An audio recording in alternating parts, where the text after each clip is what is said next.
फलटणची घटना अत्यंत दुर्दैवी आणि मनाला चटका लावणारी अशी घटना आहे की एका डॉक्टरने स्वतःचं आयुष्य त्या ठिकाणी संपवलं। याची माहिती काही वेळापूर्वीच माझ्याकडे आली आणि या संदर्भात साताऱ्याचे एसपी तोशीजी यांच्याशी माझं बोलणं झालंय। एफआयआर नोंदवण्याची प्रक्रिया सुरू झालेली आहे। एवढंच नाही, जे आरोपी आहेत त्यांना सुद्धा पकडण्याची प्रक्रिया सुरू झाली आहे। एक आरोपी साताऱ्याच्या बाहेर आहे, त्याला पकडण्यासाठी पोलिसांची टीम त्या ठिकाणी गेलेली आहे।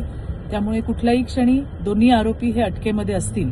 या संदर्भामध्ये मुलीने याआधी अशा पद्धतीचा मला त्रास होतोय अशी काही कंप्लेंट दिली होती का याचा सुद्धा आम्ही शोध घेतोय। जर दिली असेल तर त्याच्यावर कारवाई का झाली नाही याची सुद्धा माहिती घेतोय। अशा घटनेमध्ये खरं तर मुलींना ज्यावेळेला त्रास होतो त्यावेळेला त्यांना मदत करण्यामध्ये जास्त समाधान मिळतं। आज मुलींनी स्वतःला संपवलंय। मला या घटनेच्या माध्यमातून राज्यातल्या तमाम माझ्या बहिणींना, माझ्या मुलींना मला सांगायचंय की स्वतःला संपवू नका। तुम्हाला त्रास देणाऱ्या या नराधमांना शिक्षा व्हायला पाहिजे। शासन तुमच्या सोबत आहे। देवाभाऊंनी तुमच्या सुरक्षेसाठी 112 नंबरची हेल्पलाईन सुद्धा त्या ठिकाणी ठेवलेली आहे। ज्या वेळेला असा त्रास होतो त्यावेळेला स्वतःला संपवण्यापेक्षा जे आपल्याला त्रास देतात त्यांच्यावरती कारवाई व्हायला पाहिजे आणि त्यासाठी आम्ही सगळेजण तुमच्या सोबत आहोत।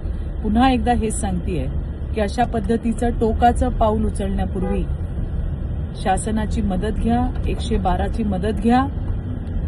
खरं तर तुम्ही असताना तुम्हाला मदत करण्यामध्ये समाधान आहे। अशा घटना जीवाला चटका लावणाऱ्या आहेत, परंतु या घटनेमध्ये सुद्धा जे कोणी आरोपी असतील त्यांच्यावरती कारवाई केली जाईल। लवकरात लवकर हे आरोपी पकडले सुद्धा जातील। धन्यवाद। जय हिंद, जय महाराष्ट्र।